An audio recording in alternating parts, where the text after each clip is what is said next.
Hello friends, आज हम English का जो है फर्स्ट लेक्चर लेने जा रहे हैं। इंग्लिश स्पीकिंग के लिए सबके एक ये होता है, एक हेजिटेशन होता है कि पता नहीं हम कर पाएंगे नहीं कर पाएंगे और ये दिक्कतें आएगी, हमें कुछ नहीं आता है।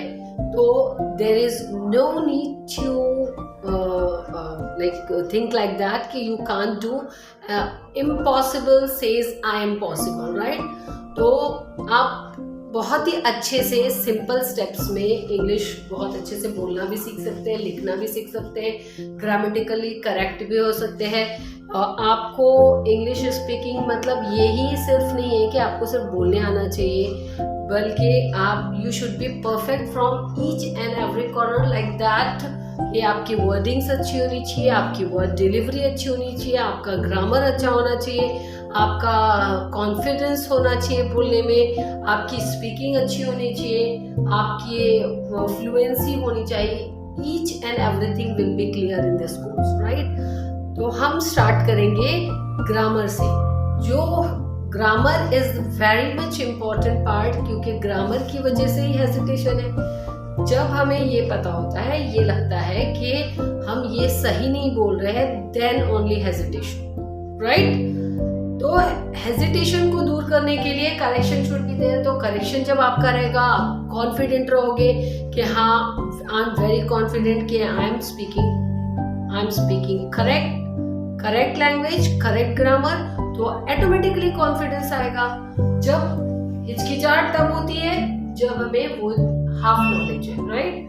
तो हम जो हमारे काफ़ी स्टूडेंट जो है वो बिल्कुल बिगिनर्स है, जिनको कुछ भी नहीं आता है, तो उनके लिए बहुत ही बिगिनिंग से हम स्टार्ट करेंगे। और इसके बहुत ही सिंपल 5 स्टेप्स में हम आपको सेंटेंस के लेवल पे लेके जाएंगे कि आप सेंटेंस खुद से बना सकते हो, खुद सेंटेंस में मिस्टेक निकाल सकते हो। बहुत सारे लोगों को बोलने आता है, लेकिन उनको पता नहीं होता है कि वेयर दे आर रॉन्ग, कहाँ पे उनकी मिस्टेक्स हो रही है, कहाँ पे वो ग्रामेटिकली करेक्ट है, एक्टिव वॉइस सेंटेंस क्या होते हैं, पैसिव वॉइस सेंटेंस क्या होते हैं, वर्ब क्या है, ग्रामर क्या है, वो नहीं पता होता है, राइट? तो यहाँ पे तो हम स्टार्ट करने जा रहे हैं इंग्लिश स्पीकिंग का आपका first lecture.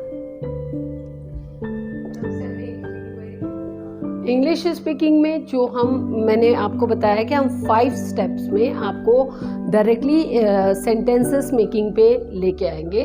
That is first verb, and then after that preposition, और उसके बाद में होगा आपका tenses, and 4 is knowledge of active voice,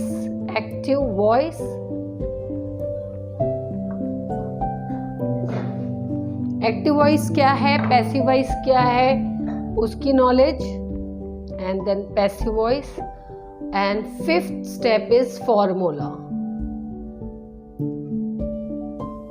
formulas. This is the key of the sentence. Formula is the keys of the sentence. आपको जैसे ही ये फॉर्मूले की नॉलेज होती है, वैसे ही आप सेंटेंस खुद बना सकते हो, खुद उसमें मिस्टेक्स निकाल सकते हो कि हमारी मिस्टेक कहाँ हो रही है। आपको समझ में आता है कि आपकी मिस्टेक कहाँ पे हो रही है। Formula is that much important. After this फिर सेंटेंस मेकिंग स्टार्ट होता है। सेंटेंस मेकिंग में आपकी जितनी भी सेंटेंसेस है, अलग अलग टाइप के सेंटेंस हो गए, सिंपल प्रेजेंट टेंस के, पास्ट टेंस के, फ्यूचर टेंस के, एक्टिव वॉइस के, पैसिव वॉइस के, फिर वो सेंटेंसेस मेकिंग की आपकी नोट्स जो होगी वो आपको डिलीवर की जाएगी, और वो नोट्स में आप सेंटेंसेस बना के आप चेकिंग करवाएंगे। तो स्लोली आप सेंटेंस भी बनाते जाएंगे और साथ साथ में स्पीकिंग भी करते जाएंगे। तो जब स्पीकिंग हम डायरेक्ट शुरू करते हैं तो क्या प्रॉब्लम आती है कि अगर हम आपको बताएंगे यहाँ पे हैज़ नहीं हैव आने वाला है, तो you will not understand why have नहीं आएगा, हैज़ आएगा, वाई विल नहीं आएगा, शैल आएगा, क्यों आएगा। तो हम स्पीकिंग के बीच में आपको वो एक्सप्लेन नहीं कर सकते। तो ग्रामर में जब ये सारी चीज़ें आपकी पहले से क्लियर होगी, तो अगर आपकी स्पीकिंग में जो मिस्टेक्स आ रही है अगर आपको बताई जाएगी तो यस ओके, तुरंत आपका क्लिक होगा कि यहाँ प्रीपोजिशन मैंने किया था, हाँ यस, उसमें वो आया था, राइट। तो ये स्टेप्स है, लेकिन शुरुआत हम वर्ब से करेंगे क्योंकि वर्ब में आपको वर्डिंग्स की नॉलेज भी हो जाएगी और वर्ब्स की भी नॉलेज हो जाएगी, क्योंकि वर्ब क्या है। तो चलिए शुरू करते हैं वर्ब से।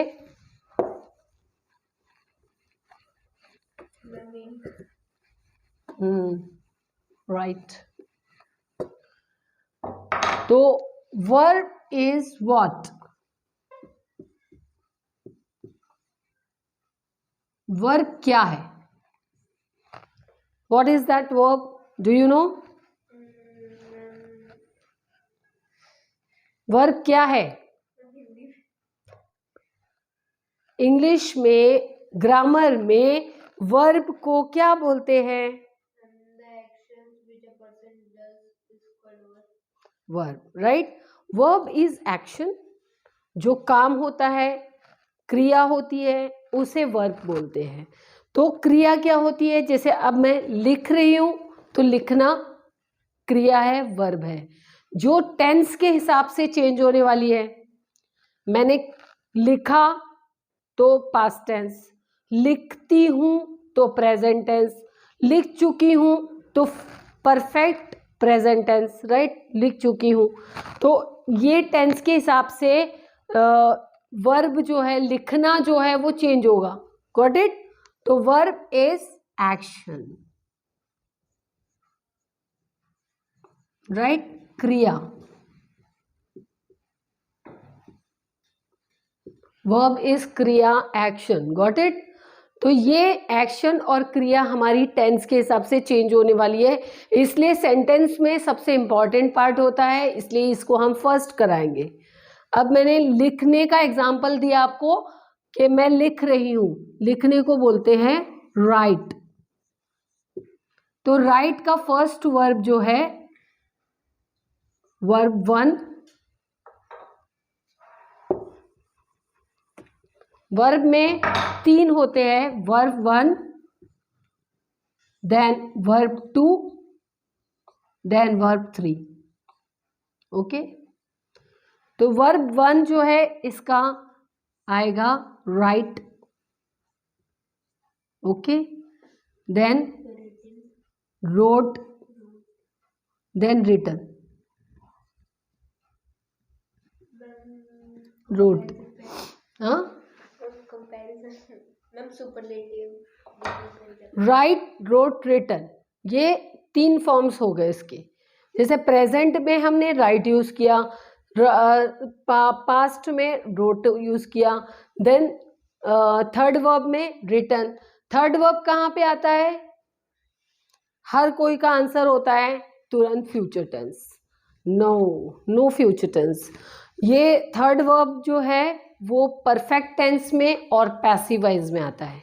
परफेक्ट टेंस और पैसिव वॉइस जब हम टेंस करेंगे तब एक्सप्लेन करेंगे आपको।